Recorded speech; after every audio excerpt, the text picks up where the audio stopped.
Nah, kalau ini duduk apa berdiri nih? Diri ya?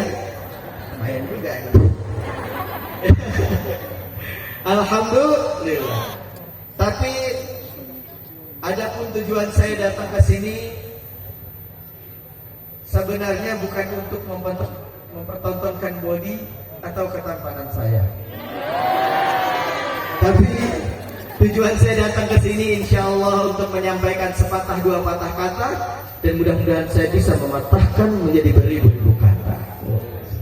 Biar keren aja Pak, kan ada anak muda. Alhamdulillah. Saya izin duduk boleh? Biar seru nih ceritanya. Saya mau tanya, berapa banyak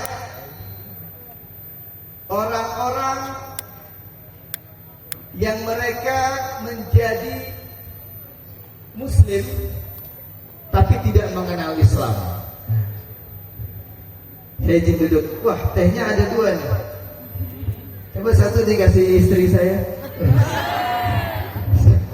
Gak ada. Ya. Ini apa nih? Teh. Satu. Air putih. Ngomong-ngomong soal teh, coba kita cobain ya. Bismillah. Bismillah.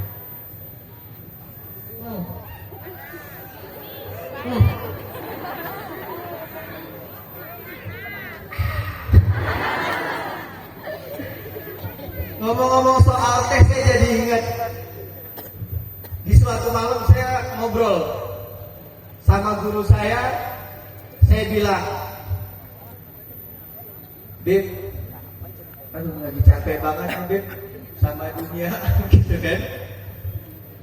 Isinya ngeselin semua, capek, terus apa lagi, galau, sakit hati.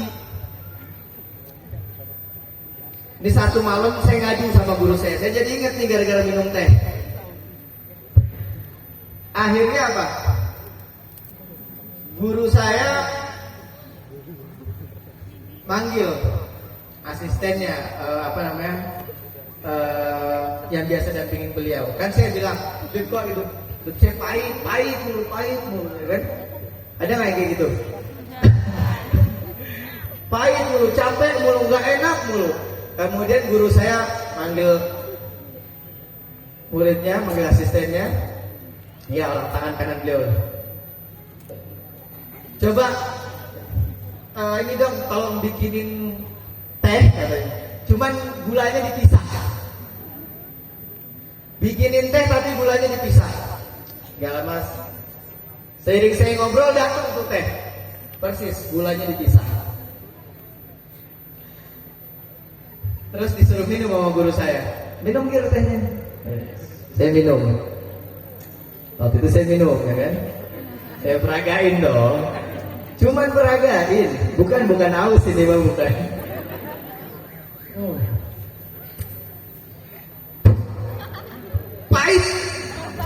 Pahit Bib. Ini teh apaan pahit? Terus kemudian katanya apa? Iya kan gulanya belum dimasukin. Coba masukin gulanya. Saya masukin gulanya. Saya aduk. Kata guru saya, coba minum lagi. Saya minum lagi. Ya kan? Ya. Ini baru manis, Bib. Saya bilang sama guru saya. Terus kata guru saya apa? Itulah kira. Hidup tuh harus ada gulanya biar gak pahit. Kenapa katanya? Pahit dulu katanya. Karena teh yang lu minum gak pernah lu masukin gula. Kata guru saya. Hakikatnya memang setiap teh itu pahit. Hakikatnya dunia ini pahit.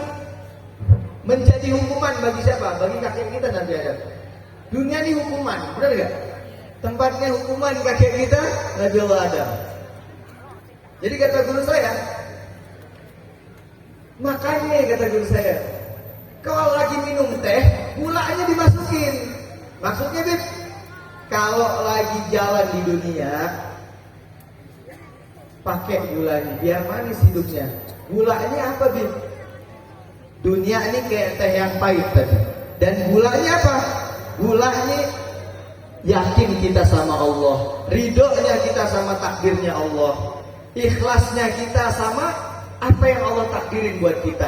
Sabar, ikhlas, ridho, qanaah, selalu merasa cukup atas apa yang Allah berikan.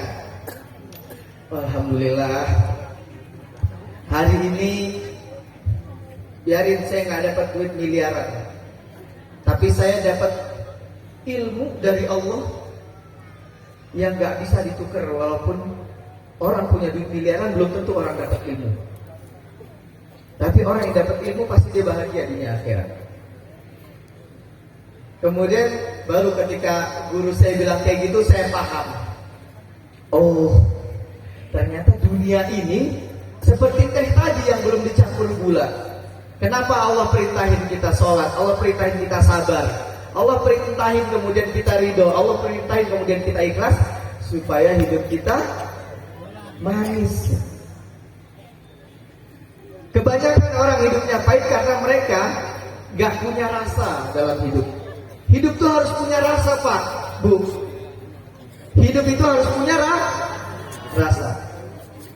Saya ini kalau lagi kerja atau apa gak sesuai dengan harapan saya, oh ya udah,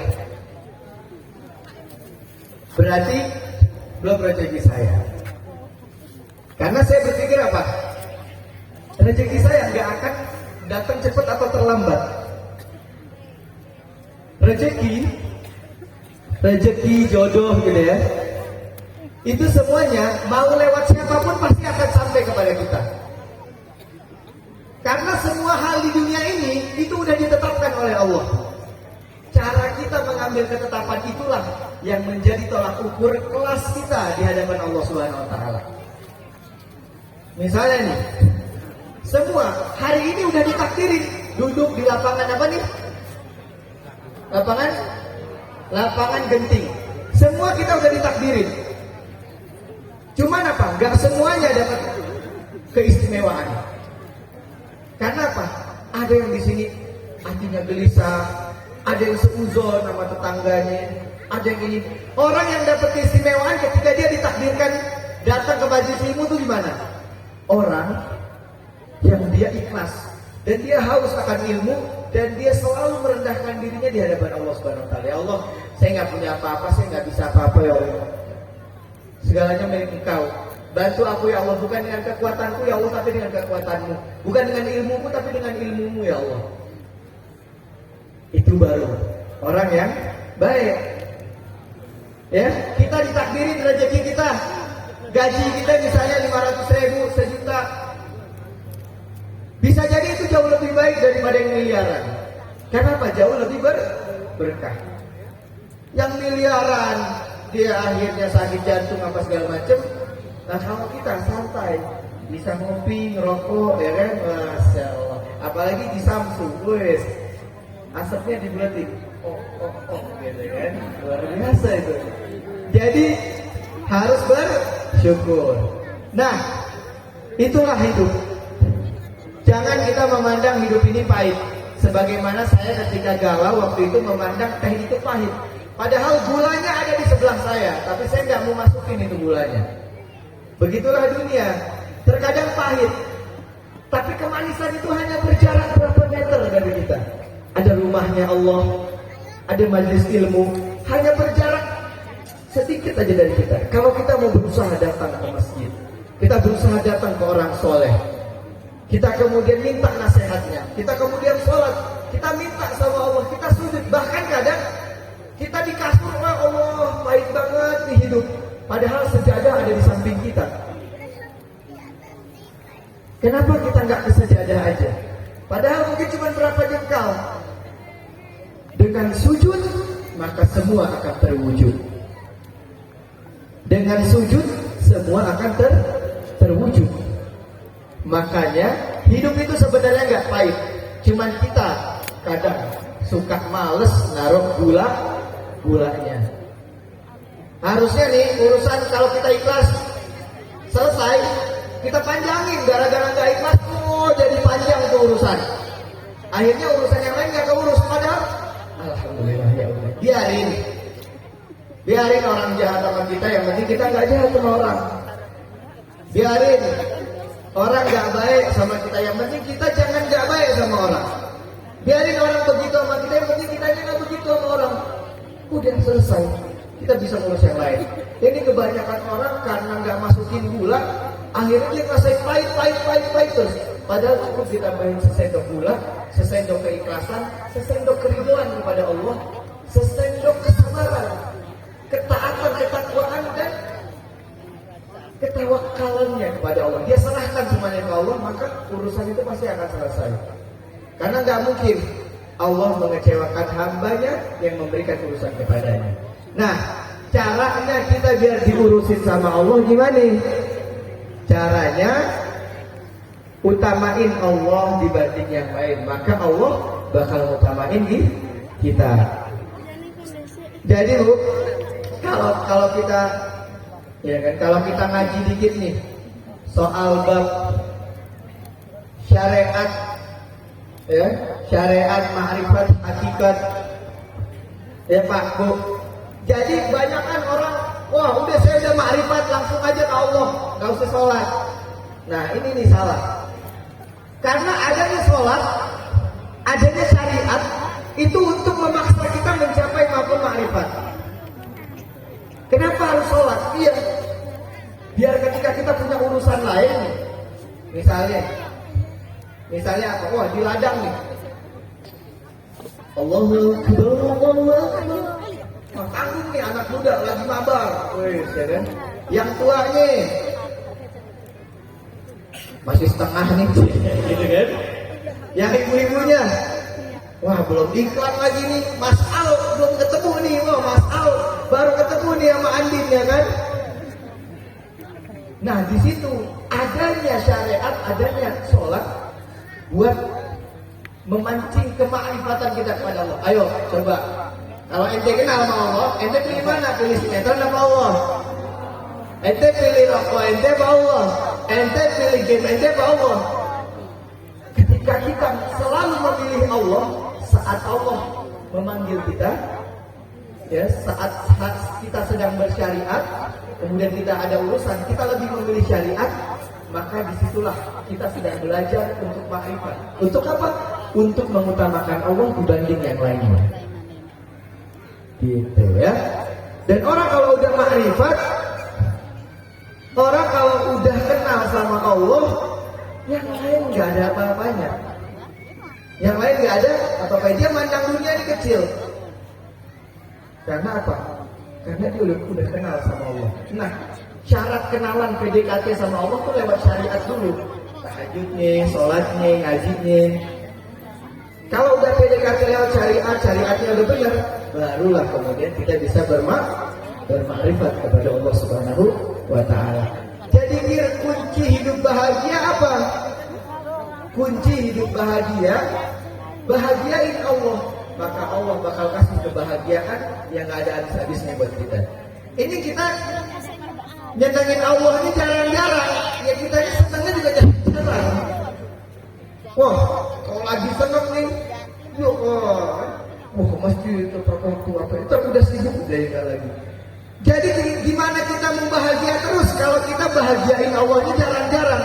Kalau kita bahagiain Allahnya jarang-jarang, ya jadi Allah kasih bahagianya buat kita juga jarang. Nah, kalau kita nyenengin Allahnya kadang-kadang, jadi kita senangnya juga kadang-kadang. Makanya senengin Allah. Senengin Allah nggak harus di masjid. Dengan kita hormat dengan yang lebih tua, dengan kita nggak seuzon, kita jaga hati kita, dengan kita bahkan dengan kita bersolawat kepada Nabi Muhammad, itu adalah hal yang paling Allah senangi. Saya mau tanya anak muda, mana nih anak muda? Anak muda kalau misalnya lagi nongkrong ya sama teman, terus tiba-tiba disebut nama pacarnya, nama kekasihnya, atau nggak bapak-bapak nih, ibu-ibu pernah muda ya, Pernah muda ya?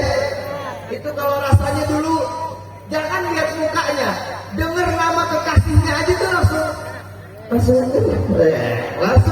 wih, bener gak? Misalnya siapa? Misalnya bang siapa namanya? Hah? Gibran apa Ikul? Hah? Gibran. Punya kekasih namanya siapa? Misalnya? Adem lagi. Misalnya dia punya kekasih, saya sebut misalnya namanya Indah. Tuh lah, langsung senyum. Begitulah Allah Subhanahu wa Ta'ala. Siapapun ketika disebut nama kekasihnya, maka pasti akan nengok. Siapa tuh yang menyebut nama kekasih saya? Benar gak? Bahkan saya misalnya ketika ada yang menyebut nama guru saya, begitu cintanya saya dengan guru saya Habib Hasan bin Ja'far As-Segaf, ketika ada yang menyebut nama guru saya Habib Hasan bin Ja'far As-Segaf, saya pasti langsung nengok orang itu, benar gak? Itulah cara paling mudah untuk meraih pandangan senangnya Allah. Ketika kita menyebut Allahumma salli ala Sayyidina Muhammad wa ala ali Sayyidina Muhammad, itu Allah langsung melirik. Siapa tuh yang menyebut-nyebut nama kekasihku? Allah pandang. Ketika Allah udah memandang kepada seorang hamba, apalagi senang karena nama kekasihnya disebut, maka dosanya diampuni, urusannya diberesin, hajatnya dikabulin. Yang penting kita sering-sering bersolat. Itu cara paling gampang. Lagi kerja bisa sholawat. Satu-satunya amalan yang gak harus kita khusyuk, gak harus ada wudhunya, tapi diterima oleh Allah dan pasti diterima, adalah bersolawat kepada Nabi Muhammad SAW. Kita sholat, wudhu, khusyuk, belum tentu Allah terima. Siapa tahu kita ada sombongnya pengen dilihat khusyuk. Saya pengen dilihat khusyuk, saya merem-meremin aja nih saya kan. Atau apa ya? Ngaji. Pak, saya bagus-bagusin aja nih biar saya misalnya dipanggil terus ngajinya, wah banyak. Tapi sholawat, mau dia sombong, mau dia nggak khusyuk, mau dia nggak punya wudhu, mau dia lagi dalam keadaan kotor, mau lagi kerja, mau lagi masak, mau lagi apapun, tetap satu sholawat dibalas 10 rahmat dan ampunan oleh Allah Subhanahu wa Ta'ala. Satu ketika, ya, Allah bertanya, seandainya amalan seseorang dari zaman Sayyidina Abu Bakar atau dari zaman Nabi Adam itu sampai hari kiamat ditimbang semua amal manusia untuk Allah, semua amal hamba untuk Allah dari zaman Nabi Adam sampai kiamat ditimbang dengan satu amalan Allah untuk hambanya, maka masih jauh lebih besar apa yang Allah berikan buat hambanya. Amal yang Allah berikan buat hambanya dibanding amalnya hamba yang dari dulu sampai hari kiamat diberikan kepada Allah, itu dengan satu rahmatnya Allah masih jauh lebih besar rahmatnya Allah untuk hambanya. Karena gak ada apa-apanya pemberian hamba kepada Allah dibanding pemberian Allah kepada hambanya. Sedangkan orang yang bersolawat dalam keadaan apapun, itu bukan cuma satu Allah kasih, tapi 10 rahmat dan ampunan oleh Allah Subhanahu wa Ta'ala. Makanya solawat nggak usah dibilang. Kalau kita sering-sering solawat, pakai sendal baca solawat, mau pakai baju baca solawat, mau ngapain lagi? Mau beresin panggung baca solawat, mau pulang ke rumah baca solawat, mau naik motor baca solawat. Wah, kalau kita selalu bersama Rasulullah, maka gak mungkin Allah gak akan menolong orang yang selalu bersama kekasihnya. Allahumma salli ala Muhammad wa ala ali Sayyidina Muhammad. Jadi saya kasih satu aja yang paling gampang cara nyenengin Allah, tapi sering-sering. Biar senangnya sering. Jangan jarang-jarang, nanti senangnya jarang. Makanya Pak, Bu, salah satu amalan yang sangat mampu menahan amarahnya Allah itu salawat. Allah kalau udah murka sama hambanya, terus kemudian orangnya salawat, itu bisa murkanya berubah jadi rahmat. Saking cintanya Allah sama kekasihnya Nabi Muhammad Sallallahu Alaihi wasallam. Sebagaimana tadi, laulaka ya Muhammad ma khalaqtu aflak. Kalau bukan karena engkau wahai Muhammad, enggak aku ciptakan semuanya, kata Allah Subhanahu wa taala. Jadi satu, semoga diamali. Baca sholawat sering-sering, senengin Allah, maka Allah bakal sering-sering senengin kita. Jangan jarang-jarang nyenengin Allah, maka nanti kita juga bakal jarang-jarang disenengin sama Allah. Makin sering kita senengin Allah, makin Allah lebih sering nyenengin kita. Jadi kenapa hidup kita belum senang selama ini? Kebanyakan orang zaman sekarang nyari kesenangan kepada manusia, sedangkan manusia itu nggak punya kesenangan. Manusia ini kita semuanya makhluk pencari kesenangan, bukan pemilik, tapi pencari kesenangan. Jadi jangan nyari kesenangan sama orang yang nyari kesenangan, sama-sama lagi nyari, tapi cari pemiliknya. Cari pemilik kesenangan itu siapa? Allah Subhanahu wa taala. Ketika kita udah dapat pemiliknya, maka pasti kita dikasih. Kalau kita dekat sama tukang es buah, seenggaknya pasti kita dikasih nggak es buah? Dikasih. Kalau kita dekat sama apa? Dekat sama tukang es cendol, pasti dikasih es cendol. Orang nggak akan dikasih kecuali dia dekat. Makanya dekatkan Allah, sering-sering senangin Allah, maka Allah bakal sering-sering senangin kita. Dengan cara apa? Dengan cara bersolawat kepada Nabi Muhammad sallallahu alaihi wasallam. Allahumma salli ala sayyidina Muhammadin.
Allahumma salli wa sallim wa barik alaihi wa ala alihi. Jadi saya nggak banyak-banyak, satu aja dari saya, semoga dibawa pulang diamalin. Kalau banyak-banyak nggak diamalin percuma. Satu aja, di akhir zaman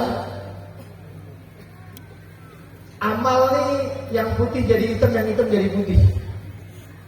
Illa salawat ala Nabi SAW, kecuali bersalawat kepada Nabi Muhammad SAW. Ada orang yang sholat buat kerjaan, ada juga yang kerjaannya buat bantu masjid. Ada hitam jadi putih, putih jadi hitam. Yang tetap suci dan selalu menyenangkan Allah adalah bersalawat kepada Nabi Muhammad SAW. Tapi jangan sampai karena sholawat jadi gak sholat juga.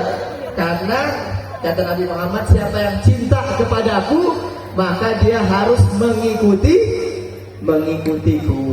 Dan siapa yang ingin mengikutiku maka dia harus mengikuti para alim ulama pewaris Nabi Muhammad, keluarga Nabi Muhammad SAW. Jadi udah hidup yang paling enak. Sebenarnya yang bikin gak enak itu karena gak ada rasa. Kalau kita ada rasa, ini teh segelas bisa habis. Tapi kalau gak ada rasa dikit aja gak enak. Itu ibadah. Kenapa sih Allah nyuruh kita ibadah? Ini ribet apa sih? Nah itu karena pahit, jadi rasanya ribet. Coba orang yang dia punya rasa manis, dia punya rasa cinta, dia punya rasa rindu dengan kekasihnya Allah Subhanahu Wa Taala dan Nabi Muhammad SAW, maka justru dia akan bilang apa? Kok dikit banget ya pertemuan saya dengan Allah. Kayaknya saya hari ini masih kurang nih buat Allah nih, buat kekasih saya. Tambahin sebelum tidur baca subhanallah alhamdulillah sebelum tidur. Tambahin baca salawat 100 lagi. Kayaknya kurang nih 1000, kayaknya kurang nih 2000. Itu orang yang kalau dia udah punya rasa. Dan siapa yang punya rasa itu, maka dia tandanya sudah berhubungan dengan Allah. Dan siapa yang berhubungan dengan Allah, maka tidak akan mungkin kesengsaraan, kecapean, kegalauan, ketidakenakan menghampiri dia. Karena apa? Karena dirinya telah bersambung kepada sumber pemilik kebahagiaan, kepada sumber pemilik kenikmatan. Dialah Allah Subhanahu Wa Taala. Jadi PR kita di tahun yang baru kemarin, tahun Islam, di Maulid Nabi SAW, coba kita hubungin lagi keluarga kita sama Rasulullah, sama Allah. Mungkin kebanyakan kita menghubungin keluarga kita sama artis sinetron, ya. Kita hubungin keluarga. Iya loh, mau nggak mau sesuatu yang selalu dekat akan saling berhubungan. Setuju? Setuju nggak? Orang setiap hari ngerokok, habis makan nggak ngerokok enak nggak? Wonosobo dingin nggak ngerokok enak nggak? Karena sudah berhubungan. Lidahnya dengan rokok, bibirnya dengan rokok. Ibu-ibu semuanya atau anak-anaknya, kalau nggak nonton TV habis maghrib, kayaknya aneh. Nggak nonton TV sehari sekali kayaknya aneh. Karena apa? Saking seringnya. Begitulah seharusnya kita dengan Allah dan Nabi Muhammad. Saking seringnya kita bersolawat, saking seringnya kita kepada Allah, sampai-sampai kita tuh jadi aneh kalau sehari nggak bersolawat. Kita tuh jadi aneh kalau sehari nggak sholat. Kadang suka ketiduran, nggak apa-apa. Namanya kita manusia. Kalau kita malaikat baru nggak punya kekurangan, tapi jangan dibiarin. Nggak apa-apa. Ya, ketiduran, udah dikodok sholatnya. Jangan ditinggal. Karena ketika kita meninggalkan Allah, wah, kita akan meninggalkan segala-galanya. Karena segala-galanya milik Allah. Tapi ketika kita dekat dengan Allah, segala-galanya jadi dekat. Karena apa? Karena segala-galanya juga milik Allah Subhanahu Wa Taala. Jadi satu yang dibawa pulang, senangin Allah. Ingat, kalau seminggu ini kita nggak senang, pikir-pikir, oh saya sering-sering nggak ya minggu ini nyenengin Allah? Kalau jarang-jarang ya jangan ditanya, berarti wajar kalau kita senangnya jarang-jarang. Tapi coba pelan-pelan senangin Allah, pakai rasa, pakai gula. Rasa kalau ibadah itu apa? Ikhlas, ridho. Tahu gitu bahwa wa ma khalaqtul jinna wal insana illa liya'budun. Tahu gitu bahwa kita ini diciptain ini emang buat ibadah. Jadi kita nggak ngerasa berat. Ikhlas, ridho. Kita tahu apa yang kita dapatnya cintanya Allah yang lebih hebat dari cinta-cinta yang lain. Kalau yang lain cinta masih bisa nyakitin, tapi Allah bahkan ketika kita menyakiti Allah nggak pernah nunda nikmatnya buat kita. Coba dari tadi pada nafas kan? Coba Allah tunda semenit aja, Allah nggak kasih nafas. Ditunda semenit doang napasnya bengek. Benar nggak? Lihat, sesering-seringnya kita menunda waktu kita untuk Allah, Allah nggak pernah menunda nikmatnya buat kita. Nggak ada cinta yang lebih manis daripada cinta dengan Allah dan Rasulullah. Dan cinta itu akan membawa kita kepada kebahagiaan di dunia maupun di akhirat. Terima kasih. Dan terakhir spesial, saya mau hadiahin lagu Aisyah, istri Rasulullah. Siap semua? Coba pada hafal nggak? Coba dites dulu. Aisyah. Nah, 3 orang yang hafal. Nggak jadi nih ya. Coba Aisyah. Coba sebelah sini. Aisyah. Bapak bukan itu dia lagunya. Lagunya apa? Iwan Fals, ya. Iwan Fals. Oke, ini spesial. Saya akan nyanyikan lagu Aisyah istri Rasulullah. Tapi satu fakta bahwa ini bulan Safar. Di bulan ini Siti Fatimah Zahra putri Nabi Muhammad SAW dan Sayyidina Ali bin Abi Thalib itu menikah. Jadi pernikahan Fatimah Zahra, anaknya Nabi, putrinya Nabi, itu di bulan ini, di bulan Safar. Hari ini atau kemarin gitu. Dan begitu juga dalam riwayat pernikahan Rasulullah SAW dengan Khadijah, dengan Sayyidah Khadijah juga di bulan Safar. Tinggal pernikahan kita yang kapan. Makanya saya doain semuanya nyanyi Aisyah istri Rasulullah. Yang cowoknya istrinya yang tadinya kayak singa jadi seperti Aisyah istri Rasulullah. Ya, ibu-ibunya juga bisa jadi seperti Aisyah istri Rasulullah. Ya, kalau minum tuh Rasulullah minum dari bekas bibirnya, ya, dari Aisyah. Rasulullah kalau minum dari bekas bibir Aisyah. Coba Pak, pulang nih sekarang, minum dari bekas bibir istrinya. Kata istrinya, ngapa rasanya Samsu? Ya, didoain yang jomblo-jomblo dapat kayak Aisyah istri Rasulullah, yang cewek-ceweknya jadi seperti Aisyah istri Rasulullah. Ini spesial di sini, lagu Aisyahnya pakai hadroh. Siap? Yang hafal kita nyanyi bareng-bareng. Semoga menjadi kenang-kenangan indah hari ini. Pertemuan kita bukan hanya memberikan tawa canda, tapi juga ada ilmu yang bermanfaat yang dibawa pulang ke rumah. Kalau ada yang kurang saya minta maaf. Apa yang tersampaikan tadi itulah yang saya pelajari dari guru-guru saya, dan saya nggak pernah mengkonsep atau ntar mau ngomong apa mau ngomong enggak. Saya bilang tadi pas kesini Allah, semoga apa yang keluar dari mulut saya menjadi keberkahan dan rahmat dari Allah. Maka tadi Allah lah hakikatnya yang memberikan nasihatnya kepada kita, bahkan termasuk saya sendiri. Wasilahnya lewat mulut ini. Maka hakikatnya sebenarnya Allah di hari ini mengetuk pintu-pintu hati kita. Tinggal kita yang mau ngebuka pintunya atau enggak. Semuanya dari Allah. Yang baik-baik semua pasti dari Allah. Dan yang kurang-kurang, yang aneh-aneh itulah dari saya, yang penuh dengan kekurangan. Semoga pertemuan ini bisa membawa kita menjadi orang-orang yang dicintai oleh Allah dan Rasulullah, dan selalu mencintai Allah dan Rasulullah SAW, sehingga kita selalu bahagia, selalu senang, selalu tenang di dunia dan akhirat. Banyak orang yang senang tapi nggak tenang, karena sifat senang sementara, tapi tenang selama-lamanya.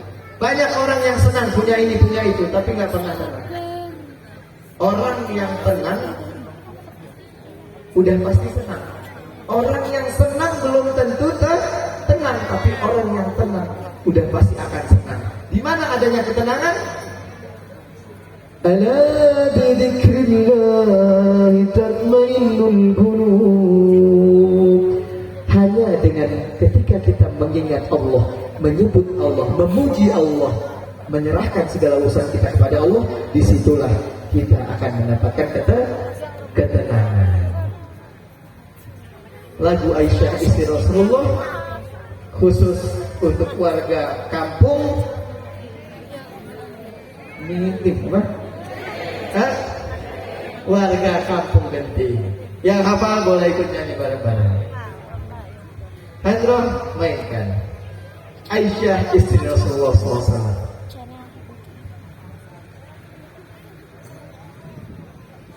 Aisyah romantisnya cintamu dengan Nabi, dengan baginda kau pernah main lari-lari, selalu bersama hingga ujung nyawa kau di samping Rasulullah. Aisyah sungguh manis sirah kasih cintamu, bukan persis mula benci jadi rindu. Kau istri tercinta ya Aisyah Humairah. Yang hafal nyanyi bareng-bareng ya. Mulia indah cantik berseri, kulit putih bersih merah di pipimu ya Aisyah putri Abu Bakar istri Rasulullah.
Alhamdulillah.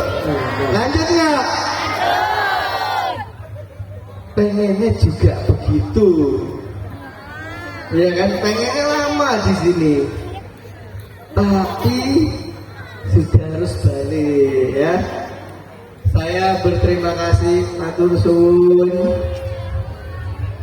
Ya, terima kasih banyak semuanya. Semoga pertemuannya berkesan. Berkesan nggak?